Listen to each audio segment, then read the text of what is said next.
meditação na palavra de Deus. Maravilha, Deus. Culto lindo, muito gostoso, cheio de graça, cheio de unção.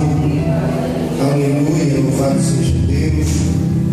Você que trouxe sua Bíblia, abra comigo no livro de Jeremias, capítulo 35, versículo de número 2. Amém? Livro do profeta das lágrimas. Aleluia! Amém, irmãos? Livro do profeta das lágrimas, no capítulo de número 35, versículo de número 2.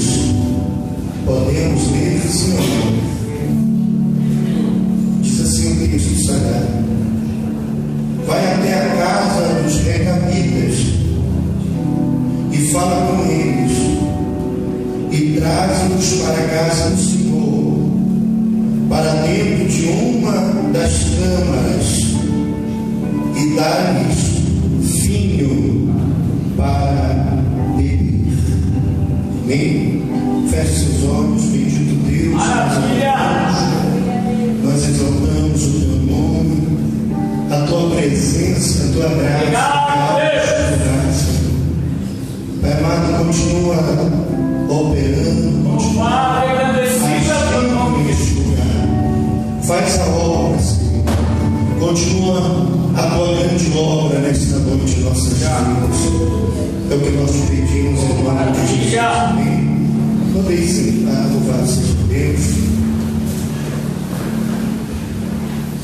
Queridos, eu quero nessa noite dividir com vocês uma palavra que o Senhor colocou no meu coração neste dia, ao raiar do dia, ao amanhecer do dia.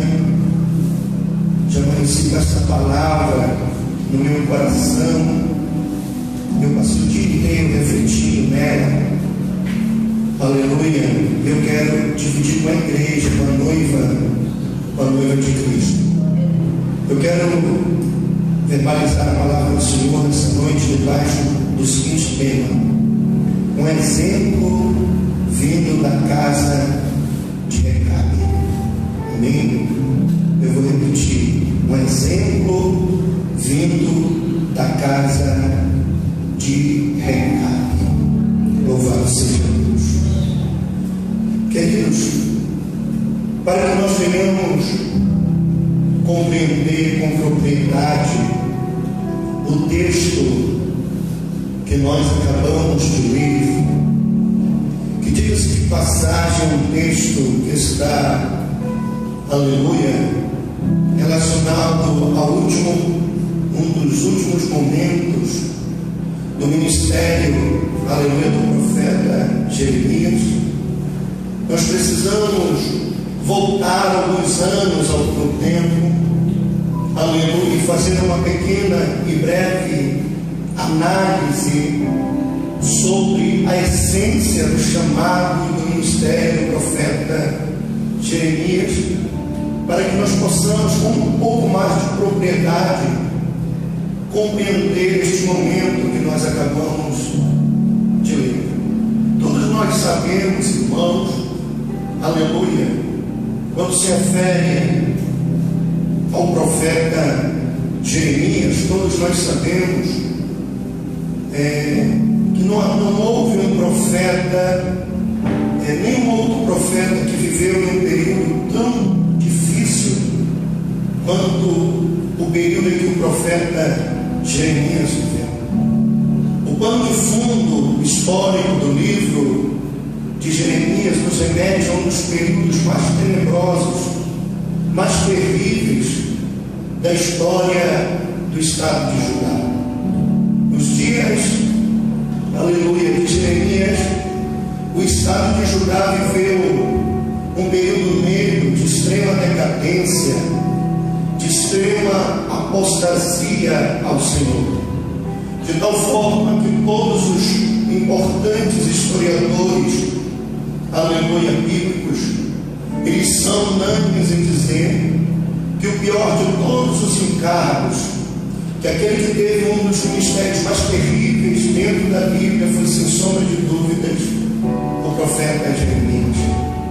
É interessante, queridos, louvado seja o nome do Senhor, porque o período histórico em que o ministério de Jeremias vai ocorrer foi um período marcado por apostasia, pela apostasia do povo de Judá. E todos nós sabemos que a apostasia diz respeito ao abandono da fé. Nos tempos de Jeremias, o povo tinha virado as costas para Deus, não queria saber de Deus, não queria saber das coisas de Deus, não queria saber das leis de Deus. Era um período de apostasia extrema. Louvado seja Deus. Nos tempos de Jeremias, a corrupção, a idolatria, a promiscuidade, a rebeldia contra o Senhor, aleluia, alcançaram níveis nunca antes vistos dentro de toda a história, dentro de todos os aproximadamente 345 anos da história, louvado seja Deus, de Judá. Mas preste atenção, olhando e entendendo esta condição, este pano de fundo histórico, que nós vamos conseguir harmonizar o momento em que Deus ele vai se encontrar com Jeremias. Porque o cenário desenhado era esse, era os últimos 40 anos do estado de Judá antes da queda, antes do templo ser destruído, antes do ser levado cativo para a Babilônia. O cenário era difícil, foi dentro deste cenário, neste contexto, que Deus vai, aleluia, ter um encontro com Jeremias. E é interessante porque aqui nós conseguimos, entendendo o pano de fundo, nós conseguimos fazer uma harmonia deste encontro. Aleluia, Deus vai dizer, aleluia, antes que tu te formasse no ventre da tua mãe, eu te conheci. E antes que tu passasses pela sua madre, eu te constituí profeta das nações. E no versículo 6, Jeremias disse: ah, Deus, mas será que tu não observas que eu sou menino, que eu não passo de uma criança? É interessante porque quando nós olhamos para o pano de fundo histórico, para o contexto histórico de Judá, nós conseguimos harmonizar esta fala, nós conseguimos entender o que o profeta, o que Jeremias está falando com Deus. Porque Jeremias ele vai traçar um prisma acerca do seu chamado e da realidade daquele tempo. Ele se sente pequeno, aleluia, diante de tantos problemas que ele enxergava, porque era filho de sacerdote. Ele entendia as coisas de Deus, ele compreendia as coisas de Deus, e ele via que a sociedade do seu tempo estava vivendo uma vida totalmente avessa àquela que eles deveriam viver diante do Senhor. Acontece que ele olha para dentro de si, para o seu tamanho, e se vê pequeno demais, aleluia, para combater toda aquela apostasia, e ele recua. E aí nós entendemos que a fala de Jeremias é como se ele estivesse recuando diante do chamado. E nós vamos entender este recuo dele, porque o cenário daquele tempo, no seu tempo, é um cenário difícil. É como se ele estivesse dizendo: eu sou pequeno demais para exercer esse trabalho, eu sou pequeno demais para contribuir contigo nesta obra, porque a sociedade ela está corrompida, porque Judá se perdeu.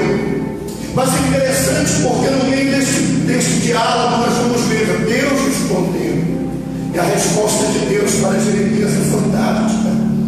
Aleluia, louvado seja Deus. Deus vai responder a Jeremias nos versículos 7 e 8 dizendo: não digas, eu não passo de uma criança, porque aonde eu te mandar tu vais, e tudo que eu mandar tu falares, tu vais falar. Versículo 8: e não temas diante deles, porque eu serei contigo para te livrar, diz o Senhor. A resposta de Deus para Jeremias é fantástica.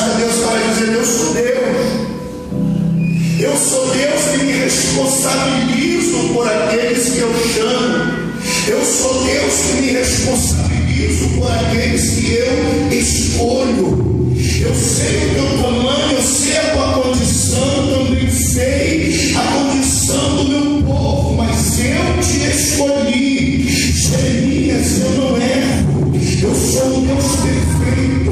Se eu te escolhi é porque eu sei o que eu posso fazer na tua vida e através da tua vida. Eu quero começar essa palavra levantando quantos aqui, aleluia, são escolhidos de Deus. Levante a mão para o céu, aleluia. Eu tenho algo do céu para te dizer, aleluia. Deus conta contigo para uma grande obra. Não importa a tua condição, não importa a tua estrutura, se Deus te escolheu, Ele é responsável para te capacitar, Ele é responsável para te defender, Ele é responsável por te proteger, Ele é responsável por te usar. Quantos que Deus ainda usa crentes? Levante a mão do céu.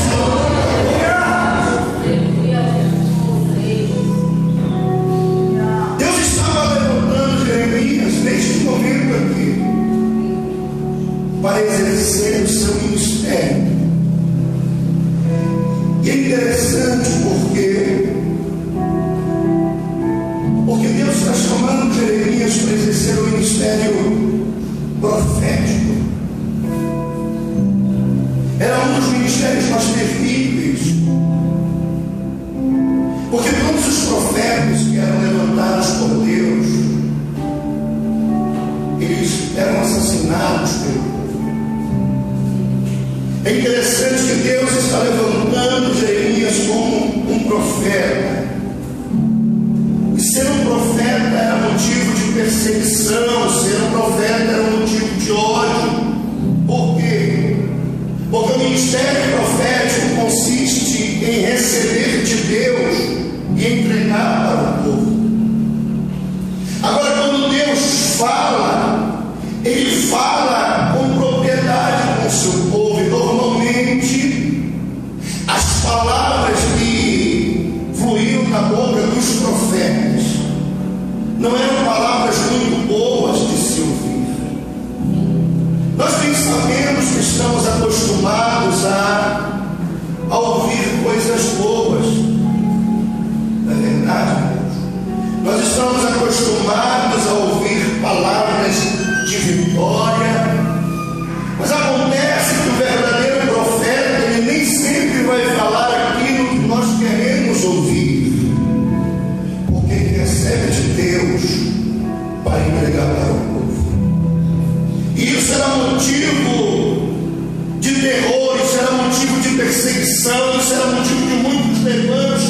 Por isso todos os profetas foram assassinados sem nenhuma exceção.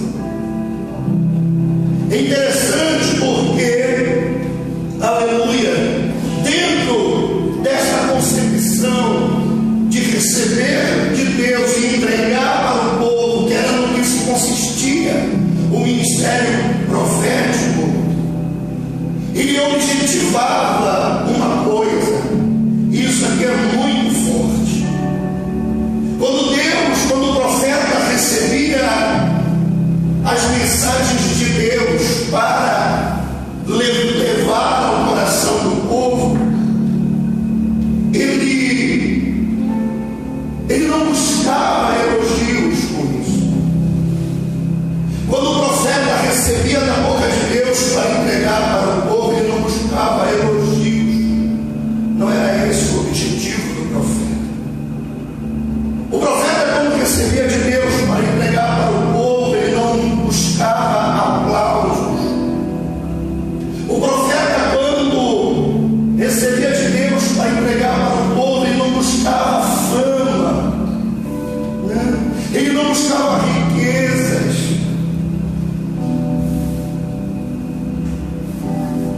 O objetivo do profeta naquele tempo, aleluia, era apenas um: gerar nos seus ouvintes uma reação. A essência do ministério das palavras de um profeta era suscitar no coração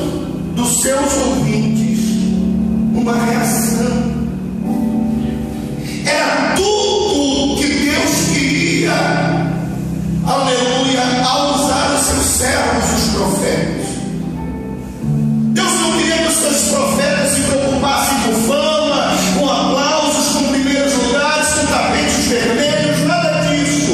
Quando Deus entregava a mensagem para o seu profeta, para que o profeta pudesse pregar e entregava no povo, era para impactar o coração daquele povo, para suscitar no coração daquele povo uma reação.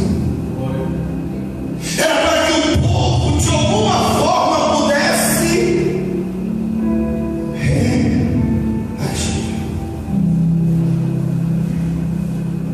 Será que você pode olhar para alguém nessa noite e diga para ele, diga a palavra de Deus nessa noite para a tua vida? É para te tirar do estado que você se encontra. Diga a palavra de Deus nesta noite. Ela vai te confrontar, aleluia, para que você saia do estado, da condição que você se encontra. Diga para o teu irmão, Deus quer que você reaja, não importa como você está, aleluia. O propósito de Deus nesta noite para a tua vida reaja. O propósito de Deus para a tua vida reaja. Pastor, cheguei aqui todo quebrado, pois é contigo que Deus quer falar essa noite. Reaja. Pastor, Paulo, minha filha está, aleluia, me explorando. A palavra de Deus é para ti mesmo. Deus está mandando a te dizer, reaja, te levanta, faz alguma coisa, porque Deus tem um plano, tem um propósito na tua vida. E esse mal que tem levantado, que tem assolado, ele não pode prevalecer. Esse é o objetivo do profeta. O objetivo do profeta era ver o povo reagir.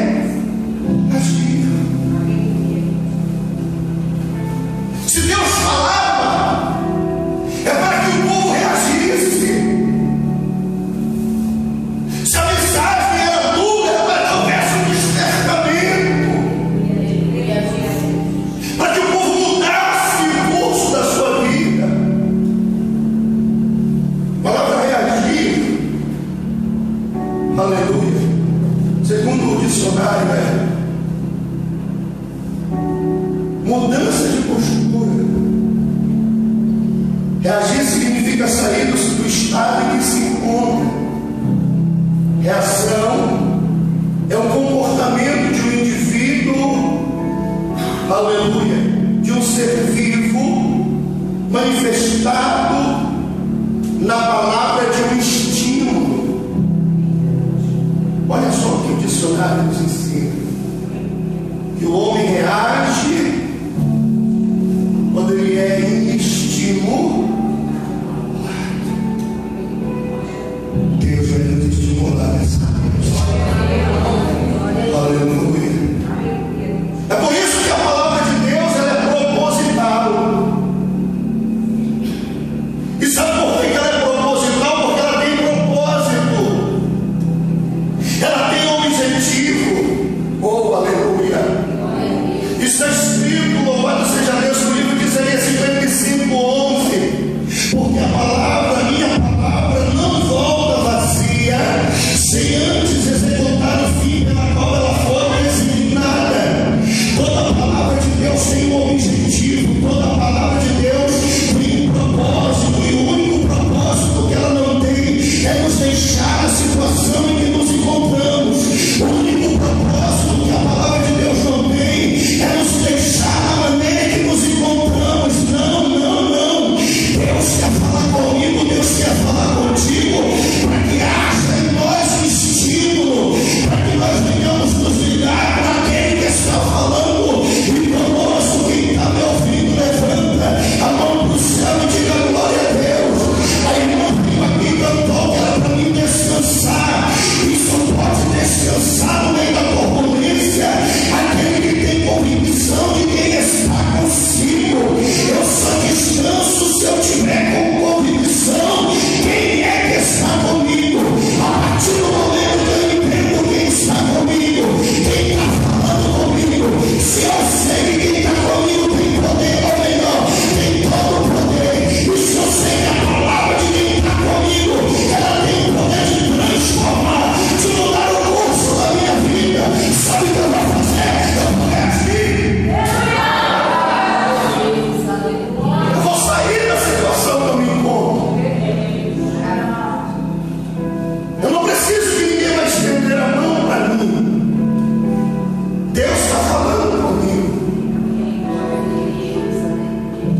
passando. Jeremias continua profetizando, profetizou durante 40 anos. E a reação que Jeremias queria ver, ele não viu. E se houve alguma reação nos dias de Jeremias, apesar de fome, da fome que o povo sofreu, da seca, das pragas que eles sofreram nestes 40 anos, se houveram alguma reação, elas foram completamente negativas. Ao invés de o povo melhorar, o povo decaía. E sabe o que aconteceu? O profeta sofre um impacto. Me pergunte por quê? Porque o profeta queria ver o resultado do seu ministério. E todos nós, aleluia, que trabalhamos para o Senhor, queremos enxergar, queremos ver os frutos do nosso trabalho florescendo, porque somos trabalhadores da seara de Deus. Acontece que Jeremias não enxerga, não contempla isso, pelo contrário, o povo que orava de após dia, ele entrou em xeque, e entrando em xeque, Deus o leva para um tratamento. Capítulo 18 de Jeremias: levanta, dispõe-te e desce até a casa do oleiro, porque lá eu te farei ouvir as minhas palavras. É interessante porque Deus leva Jeremias para a casa do oleiro para dar algumas lições, ensinar algumas coisas para Jeremias. O povo estava em decadência, o povo não estava reagindo, mas o problema é que o profeta começou a ter problemas também. E Deus leva Jeremias para a casa do oleiro. E quando ele chega na casa do oleiro está trabalhando no vaso.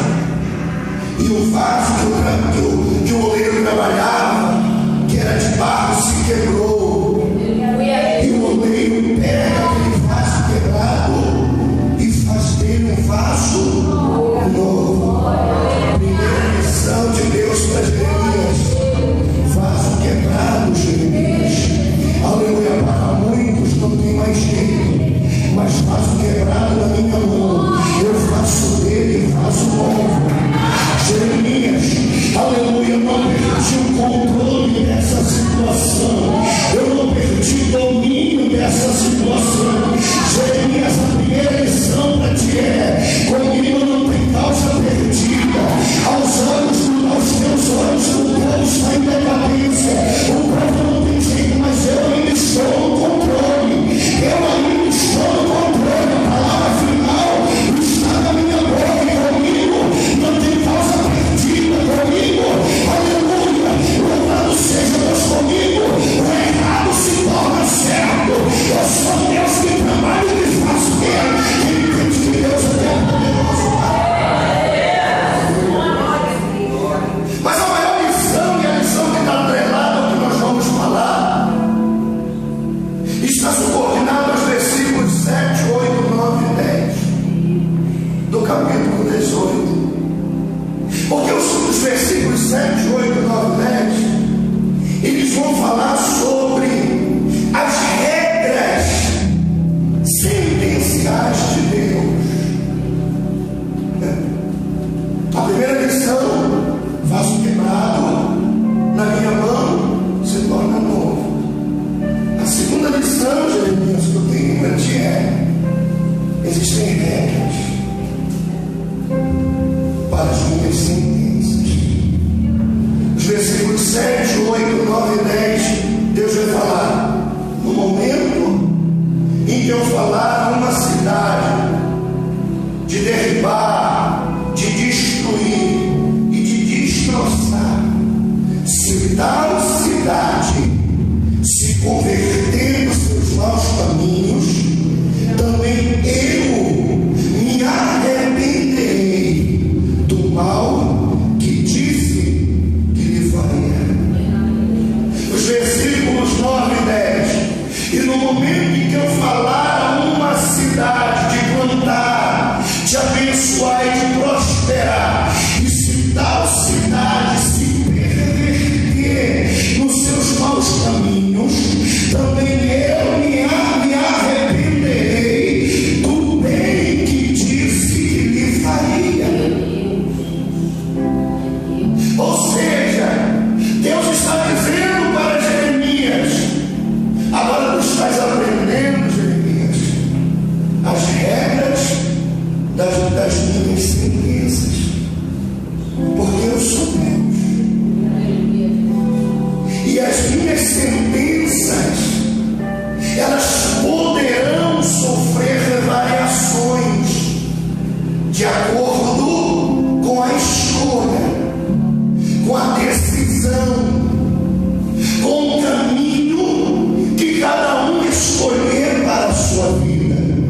possui autoridade jurídica, um juiz.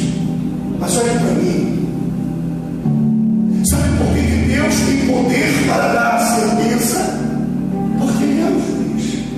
No livro de Salmo, capítulo 75, versículo 7, o salmista diz: o Senhor é o reto juiz, a um abate e a outro Ele exalta.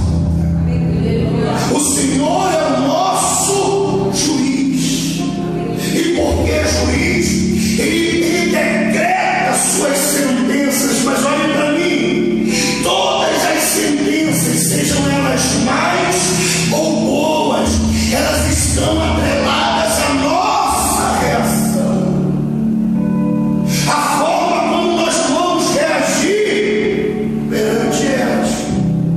Sejam bênção, seja maldição, tudo está atrelado à nossa reação. A palavra arrependimento aqui, que aparece 2 vezes aqui nesse texto que nós temos, capítulo 18, é Naham ou Nasham hebraico, e diz respeito a uma mudança de ideia. Entenda uma coisa: o Deus que decreta, o Deus que sentencia, Ele é um Deus que muda de ideia. Ele muda de ideia de acordo com o meu, com as minhas escolhas. Será que você pode olhar para alguém aqui nessa noite? Diga: cuidado com as escolhas que você está fazendo na sua vida. Cuidado com as decisões, aleluia, que você está tomando sem direção. O evangelista Ken Júnior falou sobre isso aqui. Aleluia, nós temos que caminhar no temor e no tremor de Deus. Sabe por quê? E porque as coisas de Deus, elas não são brincadeiras. Quem está me ouvindo, levanta a mão para o céu e diga glórias ao nome do Senhor. Quem está me ouvindo, levanta a mão para o céu, aleluia.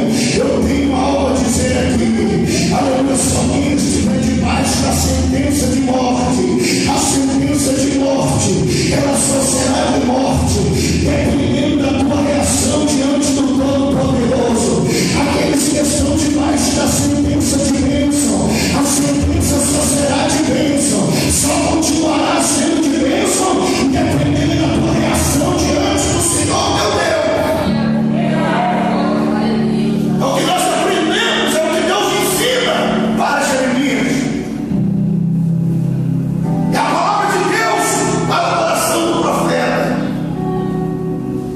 E era isso que o profeta precisava levar lá para fora. Era esse entendimento. Porque eu só não sei que as coisas não estavam mudando, mas Deus já tinha dado a sentença para Judá. E a sentença de Judá veio no capítulo 1, versículos 11, 12, 13 e 14. Deus diz: profeta, o que tu fez? Eu fiz uma vara de amendoeira, vistes bem, porque eu velo sobre a minha palavra para cumprir. O que é que tu fez de novo, profeta? Eu fiz uma panela serpente virada do norte, vistes bem, profeta, porque do norte eu estou trazendo mal sobre toda a terra, sobre o meu povo. Deus está falando com o povo de Judá: o mal está se aproximando. Judá, aleluia, convertei-vos, o mal está vindo do norte. Sabe o que acontece com Judá? Aleluia. Judá não deu ouvidos à voz de Deus. Sabe o que aconteceu com Judá? Judá não temeu a sentença de Deus. A sentença já poderia sofrer variação se o povo reagisse como Deus queria. Mas eu vou olhar para dentro da palavra, aleluia, Judá não mudou. É impressionante isso. É impressionante porque aquele povo sabia quem era Deus. Aquele povo sabia quem era o Senhor. Conhecia a sua palavra, mas não davam crédito, não acreditavam, não recebiam, não tomavam para si aquilo que Deus falava com eles. E sabe o que acontece? No capítulo de número 32, versículo 4, Deus vai usar o profeta para falar com o rei, dizendo: assim diz o Senhor, eis que darei esta cidade na mão do rei da Babilônia, e ele vai queimar essa cidade e tudo que nela tem com fogo. A sentença que Deus deu no capítulo 1, versículos 11, 12, 13 e 14, está se concretizando no capítulo 32. E sabe o que acontece com o povo? O povo ficou desesperado. Me pergunta por quê? Porque eles imaginavam que essa situação, que esse quadro não queria chegar nessa situação. Eles imaginavam que podiam viver do jeito que queriam. Eles imaginavam que podiam viver na promiscuidade. Eles imaginavam que podiam viver na idolatria. Eles imaginavam que podiam viver na prostituição. Eles imaginavam que podiam viver na corrupção. Eles achavam que a sentença de Deus não queria se materializar. Mas eu quero chamar a atenção de vocês. Hoje é culto de Santa Ceia, e eu estou aqui para confrontar vocês. Eu estou aqui para que Deus possa confrontar a nossa alma. Porque assim como Judá, olha para mim, nós também conhecemos as Sagradas Escrituras. Mas parece que Judá se julgava alheio ao juízo de Deus. E quantas das vezes nós achamos que também estamos alheios ao juízo de Deus? Quantas das vezes nós achamos que pode acontecer com esse, pode acontecer com aquele, Jesus pode cobrar dele, Jesus pode punir aquele, mas eu não. Deixa eu dizer aqui uma coisa: nós precisamos de uma vez por todas servir a Deus com reverência e com santo temor. Porque ao pecador Deus não terá como inocente. O nosso Deus, Ele é um Deus que trabalha com justiça, e na cabeça de nenhum de nós Deus passará a sua mão. Os nossos pecados incomodam as narinas de Deus. Os pecados, os meus pecados e os seus pecados, eles continuam incomodando as narinas de Deus. E olhando para o texto de Jeremias, eu vou descobrir, irmãos, que um dia a conta chega. Pode passar uma semana, pode passar um mês, pode passar um ano, mas a conta chega. O boleto vai chegar na sua casa, o boleto vai chegar na minha casa.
de Gálatas capítulo 6, versículo 17. De Deus não se zomba. De Deus não se zomba. Aquilo que o homem não dá, isso não poderá. Não dá para brincar com as coisas de Deus. Não dá para brincar com os pecados. Principalmente eu que conheço a palavra. Principalmente você que conhece as coisas de Deus. Vamos olhar para o que está escrito e vamos temer. Porque no terceiro século da igreja surgiu um presbítero chamado Marciano, que liderou um movimento herético chamado de Marcionitas. O marcionismo, ele defendia a ideia de que o Deus do Antigo Testamento, que era mau, ele morreu, e que o Deus do Novo Testamento era um outro Deus, um Deus bom. Olha para alguém que está na diga: o nosso Deus não mudou. Diga para o teu irmão: ele continua sendo o mesmo. Olha para alguém do teu lado e diga: com este Deus, que é aleluia misericordioso, que é compassivo, que é perdoador. Olha para mim, ele só perdoa quem se arrepende. Aleluia, esse Deus, benevolente, também é um Deus de juízo. Esse Deus ainda tem, aleluia, uma ripa na sua mão, e o pau que dá no estico é o mesmo que ainda dá no Francisco, para que eu e você tenhamos temor do Deus que nós servimos, longe de mim brincar com o Deus que eu sirvo, que Deus se livre desse espírito, aleluia, de brincadeira. Deus não te tirou do mundo, não te libertou das garras do pecado, não te trouxe para a sua divina luz, para que eu e você ficássemos brincando de serpente. Deus quer que você se vista de crente, haja como crente de uma vez para todas, não brinca com o Senhor. Deus, estamos despertando nessa noite, aleluia. Quem está me ouvindo, leva a mão. Olha para mim.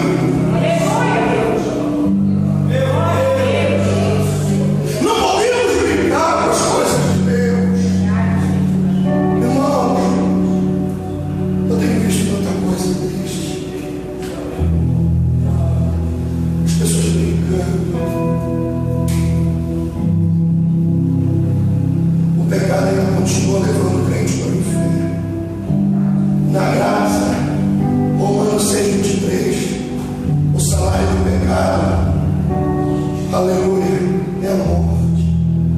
No livro de Tiago, capítulo 1, versículos 13, 14, 15, ninguém ao ser tentado diga por Deus eu sou tentado, porque Deus é que entenda, muito pelo contrário, somos tentados como quando somos atraídos pelas nossas concupiscências, e a concupiscência tendo concebida, ela dá lugar ao pecado, o pecado consumado gera morte. É o que está escrito. O pecado continua matando. O que Judá não entendia era que o Deus que deu a sentença, ele não brinca. Nós temos que levar Deus a sério. Quer um conselho? Brinque comigo. Brinque com o seu irmão. Mas não brinque com as coisas de Deus. Não brinque com o Deus que você serve.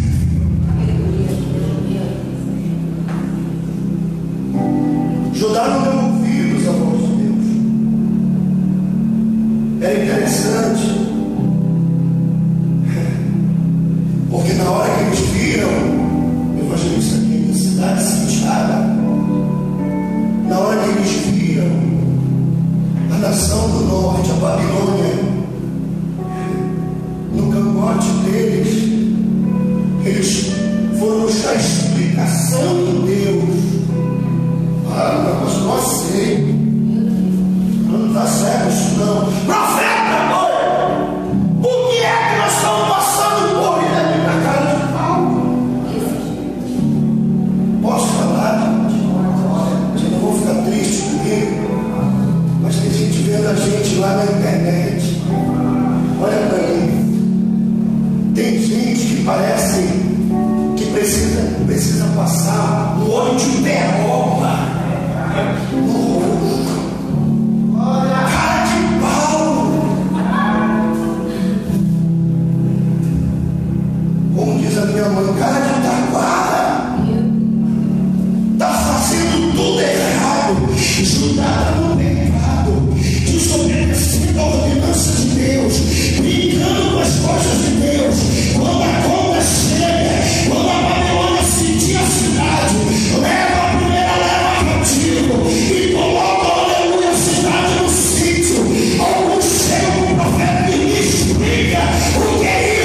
conversar com quem tem.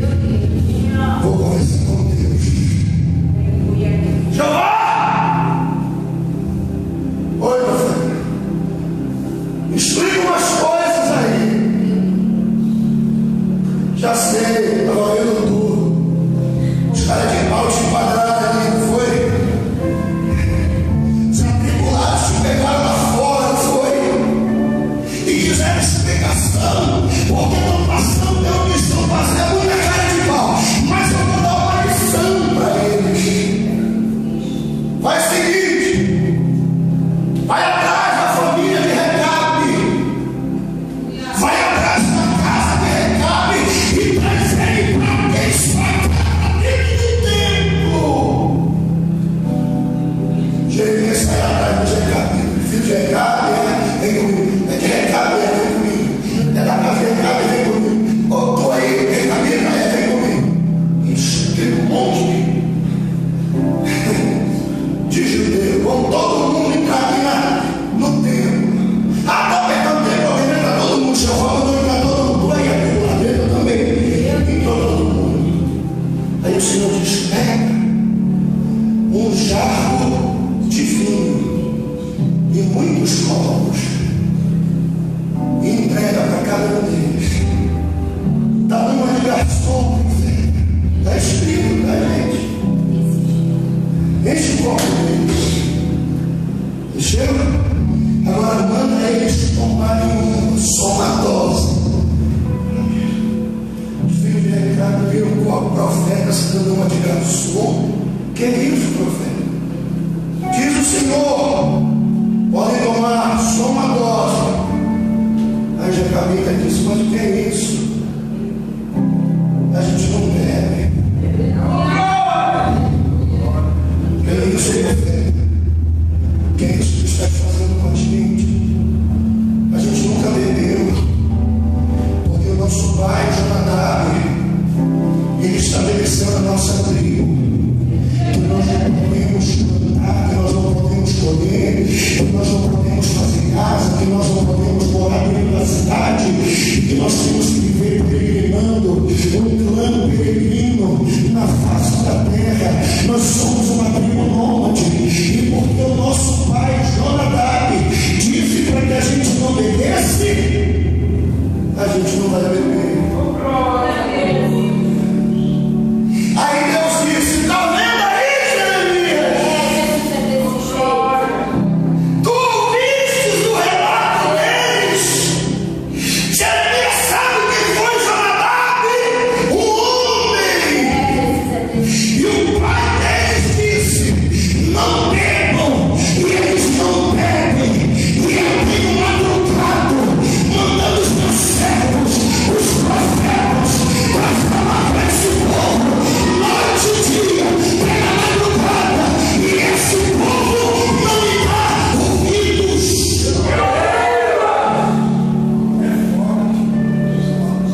e deve responder muitas perguntas da sua vida. Eu quero que eu gosto de deixar vocês assim, do jeito que vocês estão, com a garganta seca. Eu quero que você olhe para alguém que você está entendendo que o pastor está pregando. Você conseguiu entender a relação que Judá pode ter com a nossa vida? Será que eu não tenho vivido? Olha para mim aqui. Deixa eu me colocar na berlinda. O pastor é mais.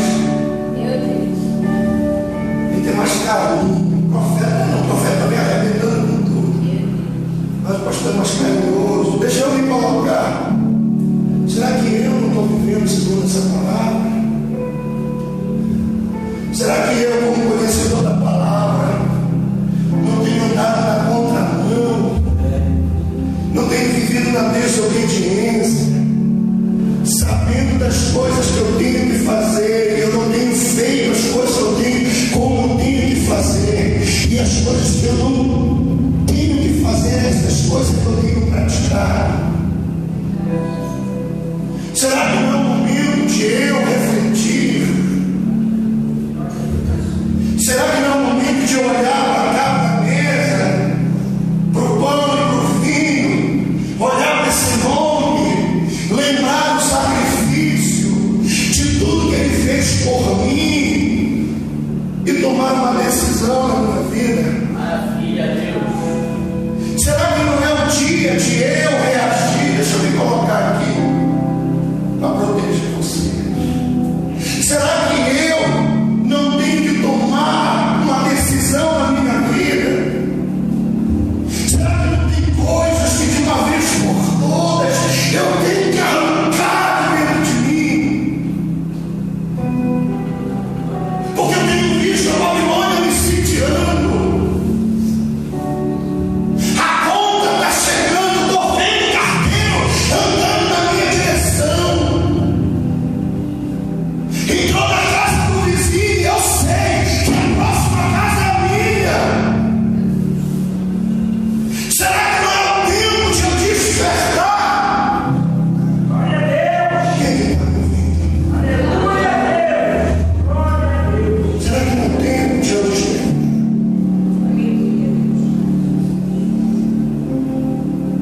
Será que eu não cheguei ao momento de entender que esse Deus aqui, Ele é Deus, é um Deus que não brinca.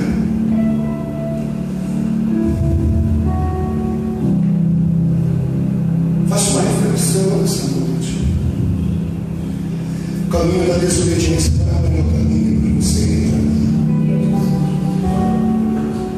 Deus ainda continua nos cobrando nessa palavra. Estamos vivendo na graça. Nós precisamos ter cuidado desta hipergraça que as pessoas estão pregando por aí. Que o crente pode andar de qualquer jeito, viver de qualquer jeito, com a vida toda destrambelhada. Não é assim. A graça que não me transforma é uma graça que não me salva. A graça que não me transforma é uma graça que não me salva. Se eu mentir, eu não posso mentir mais. Se eu viver um pecado deliberado, eu não posso viver mais desse jeito.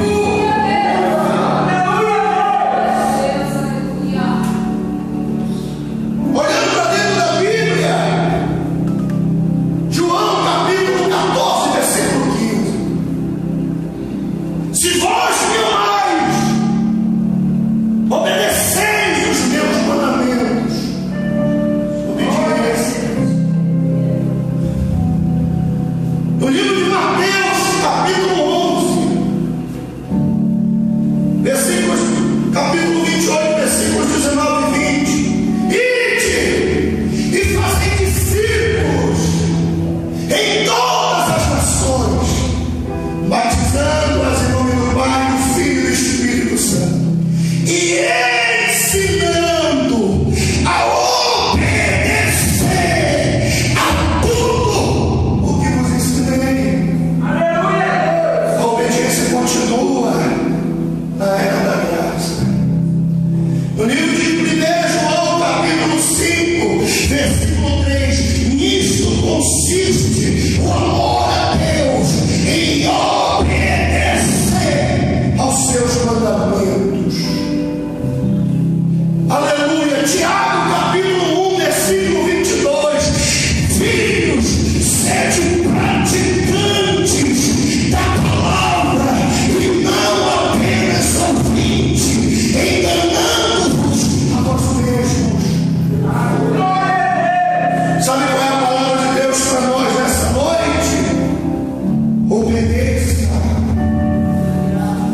que ainda há tempo de um carteiro voltar.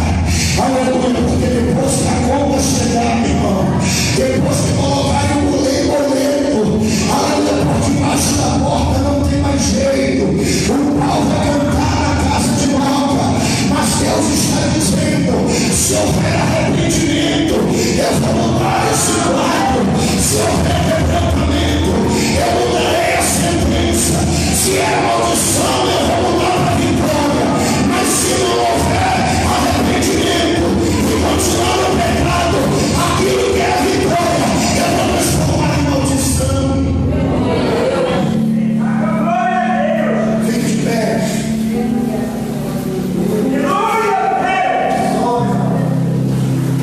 Olhe para mim. Deus usou o exemplo de Recabe, uma tribo nômade, para falar com o povo de Judá.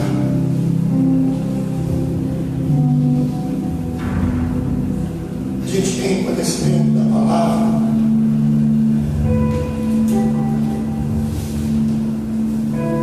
E a gente sabe que tem determinadas coisas que a gente não pode forçar. Mas eu queria muito colocar o povo de Recabe como uma igreja fiel. Sabe de uma coisa? Deus quer que a gente viva como os recabitas. Que a gente viva no temor, na reverência.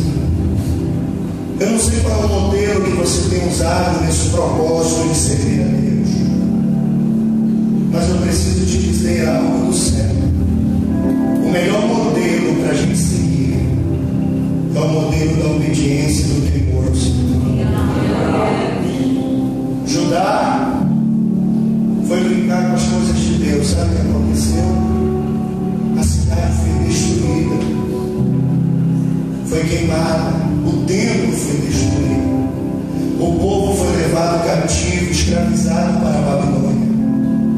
Deus avisou lá atrás, eles não deram crédito, a conta chegou, a conta sempre chega, pode demorar dias, anos, mas ela chega.